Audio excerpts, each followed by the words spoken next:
Good morning बच्चों। अभी तक आपने देखा कि गरीबी क्या है। अब उसके आगे वाले भाग में हम लोग देखेंगे कि अंतर्राज्यीय असमानता। अंतर्राज्यीय असमानता यानी कि भारत के में जितने भी राज्य हैं उनके बीच में किस तरह से निर्धनता या निर्धन व्यक्तियों के बीच में असमानताएं पाई जाती हैं। कौन सा राज्य ज्यादा विकसित है यानी कि वहाँ कम निर्धन व्यक्ति हैं और कहाँ पे ज्यादा निर्धनता है।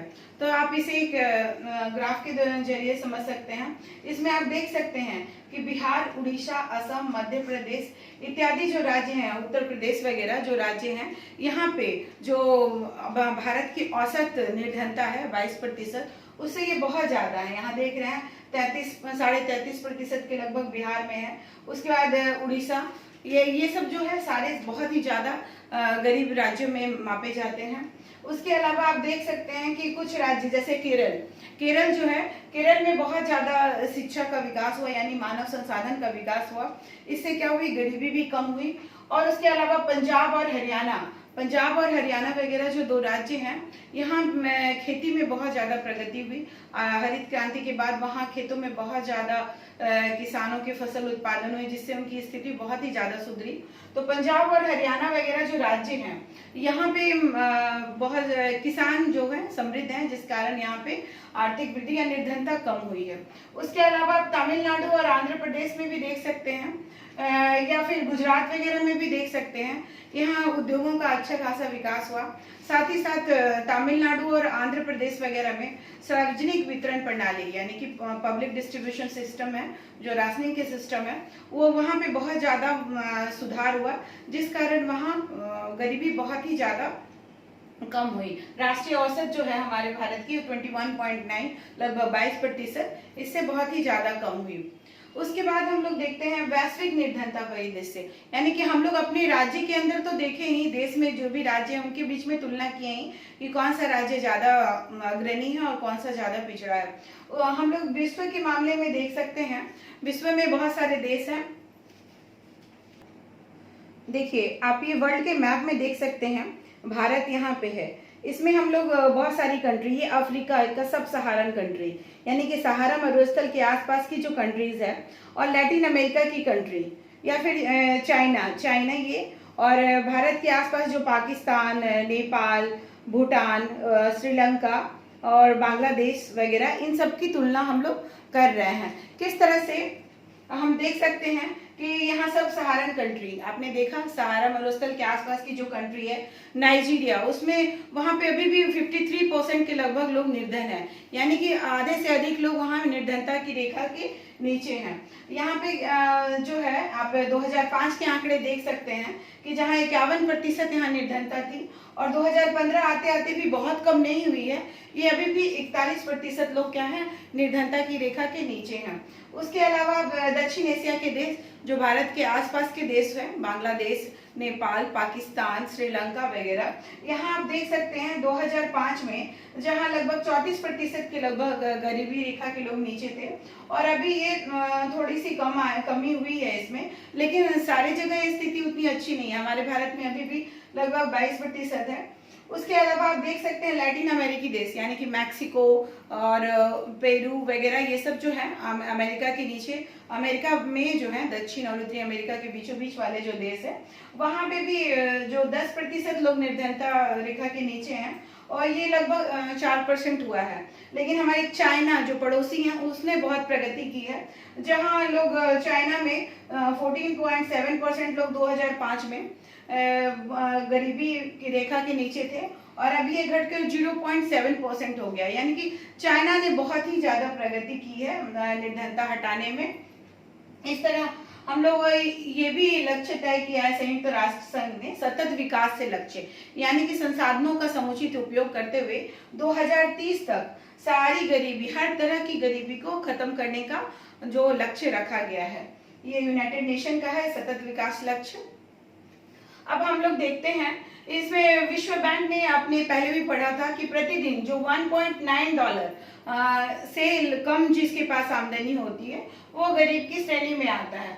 1990 ईस्वी में वर्ल्ड बैंक के अनुसार ये कितना था, 36% था, और 2015 में ये कितना हो गया, 10% के लगभग हो गया। ये आप देख लें कि क्या है निर्धनता की स्थिति भारत और विश्व के परिदृश्य में। आप देखेंगे निर्धनता के क्या क्या कारण होते हैं, निर्धनता क्यों होती है, क्यों कोई लोग निर्धन कैसे बन जाते हैं, या क्या कारण है, क्यों इतनी निर्धनता देश में पाई जाती है। तो इसका सबसे पहला कारण है कि ब्रिटिश औपनिवेशिक शासन प्रणाली। हमारा जो भारत 1947 में आजाद हुआ, लगभग 200 वर्षों की गुलामी के बाद आजाद हुआ। तो इस कारण यहाँ जो अंग्रेज ने शासन किया, इनकी नीति क्या थी, सिर्फ शोषणकारी थी। यानी कि ये सिर्फ शोषण करना जानते थे, यहाँ के संसाधनों को सिर्फ लूट खसोट करना चाहते थे। और उन्होंने यहाँ के उद्योग धंधे, जो हस्तशिल्प कला उद्योग थे या फिर जो कुटीर उद्योग धंधे हैं, उसको पूरी तरह से नष्ट कर दिया। और इंग्लैंड के कारखानों के लिए वो कच्चा माल यहाँ से भेजते थे, जिस कारण यहाँ के लोग दिन ब दिन गरीब होते गए। और वो गरीबी इतनी ज्यादा भयंकर थी कि आजादी के 70 साल बाद भी ये बहुत कमी नहीं आ पाई है, इतने सरकार के प्रयासों के बावजूद भी। उसके बाद दूसरा कारण क्या है, प्रति व्यक्ति आय समृद्धि की कमी। हमारा देश इस कारण जब उद्योग धंधे बहुत नष्ट हो गए, तो धीरे धीरे प्रगति करने में भी आय समृद्धि जो है वो बहुत ज्यादा नहीं बढ़ी। लगभग 30 वर्षों तक, आजादी के 30 साल बाद तक भी जो आर्थिक वृद्धि दर है वो बहुत ही कम रही है। उसके बाद फिर रोजगार के अवसरों की भी कमी, मतलब जब ज्यादा उद्योग धंधे या फिर ज्यादा पूंजी नहीं थी, तो रोजगार भी लोगों को बहुत कम मिला। उसके बाद जनसंख्या की तीव्र वृद्धि। आप ये जान सकते हैं कि हमारा देश जो है विश्व में दूसरा स्थान रखता है जनसंख्या में। यानी कि इतनी बड़ी जनसंख्या के लिए भोजन उपलब्ध कराना और हर तरह की सुविधा उपलब्ध कराना भी एक तरह से चुनौती है। तो ये जनसंख्या भी एक बहुत बड़ा कारण थी जो हमारे निर्धनता का कारण बनी। उसके बाद आय असमानता।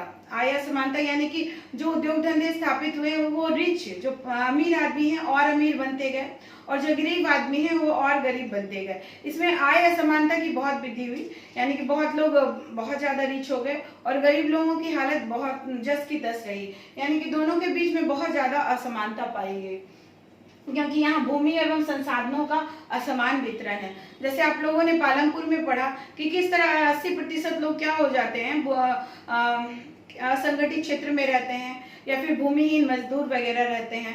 तो ये लोग अपने दैनिक आवश्यकताओं की पूर्ति तो कर ही नहीं पाते, कि तो आगे मतलब अच्छी स्थिति में आने को कहाँ से सोच पाएंगे।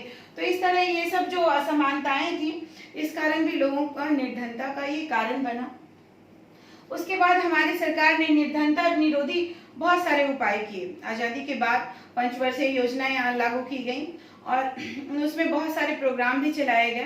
तो इसे 2 कैटेगरी में बांटा गया, 2 भागों में बांटा गया। पहला क्या था, ये आर्थिक समृद्धि को प्रोत्साहन देना। ये सब देखा गया है कि जहां आर्थिक वृद्धि ज्यादा होती है, इकोनॉमिक ग्रोथ ज्यादा होता है, जीडीपी ज्यादा बढ़ता है, तो अपने आप वहां पे निर्धनता भी कम होती जाती है। तो जब गरीबी हटाओ वगैरह के जो प्रोग्राम 1970-75 में चलाए गए, तो उसके बाद से बहुत सारी निर्धनता में कमी आई। दूसरा क्या होता है, लक्षित निर्धनता निरोधी कार्यक्रम। यानी कि टारगेट कर करके जो निर्धन लोग हैं, सिर्फ उन्हीं को मुफ्त में भोजन, मुफ्त में स्वास्थ्य या फिर शिक्षा वगैरह ये सब जब उपलब्ध कराया गया, स्वरोजगार का साधन उपलब्ध कराया गया, तो इससे भी निर्धनता में कमी आई। जैसे आप पहला भी देख सकते हैं, आर्थिक समृद्धि को प्रोत्साहन। 1980 तक में क्या हुआ था कि ये निर्धनता कितनी थी, ज्यादा कमी नहीं है, यहाँ 45% लोग निर्धन ही थे। लेकिन जब समृद्धि दर आप देख सकते हैं 1970 ईस्वी में 3.5% थी और 1980 से 90 के बीच में ये 6% हुई, तो निर्धनता में बहुत ज्यादा कमी आई।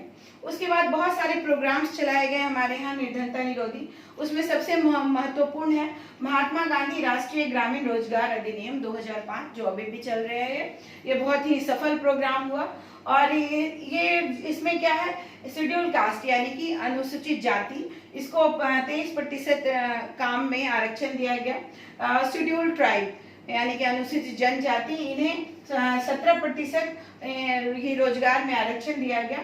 उसके अलावा वुमेन, जो महिलाएं हैं, उन्हें 53% लगभग इस काम में आरक्षण दिया गया। जो इसमें मेन इसका ढांचा क्या है काम करने का, इसमें 100 दिन की रोजगार की गारंटी दी गई।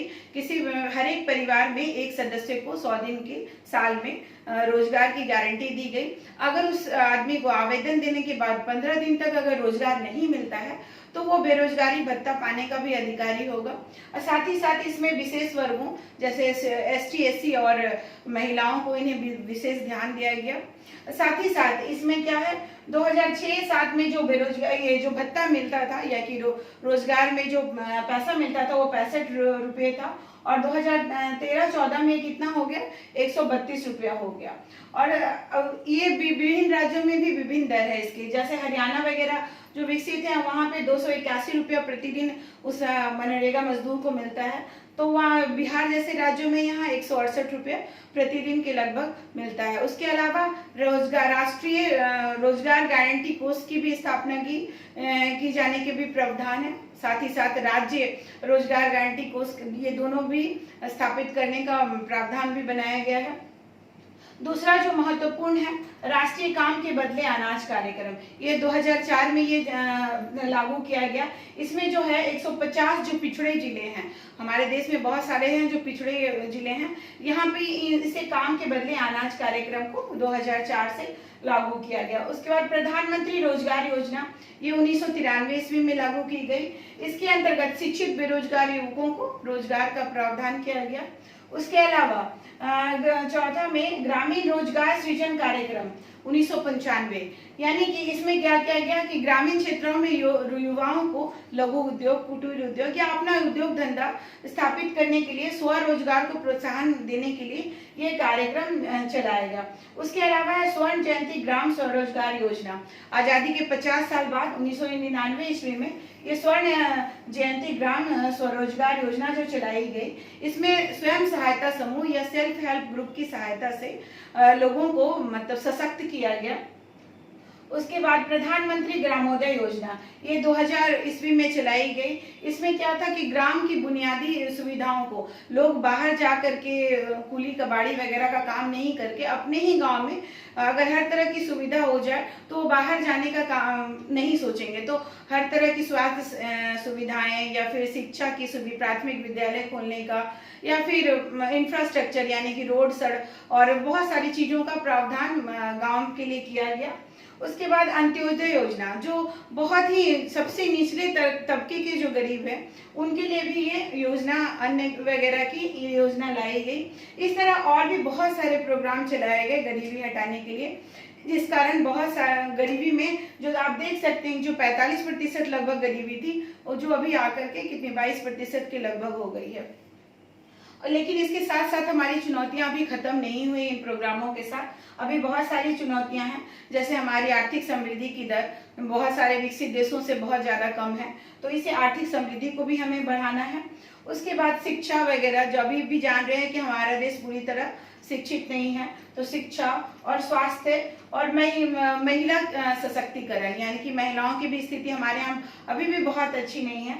इसके अलावा कमजोर वर्ग जो ST SC वगैरह हैं, इन कमजोर वर्गों को भी आगे बढ़ाने का भी प्रावधान, मतलब ये हमारी चुनौतियां हैं कि लोग सब मानव क्या हो जाए, मानव निर्धनता को हटाया जाए, यानी कि सारे मानव एक तरह से रहें, सब गरिमापूर्ण जीवन जीने का अधिकार प्राप्त कर सकें।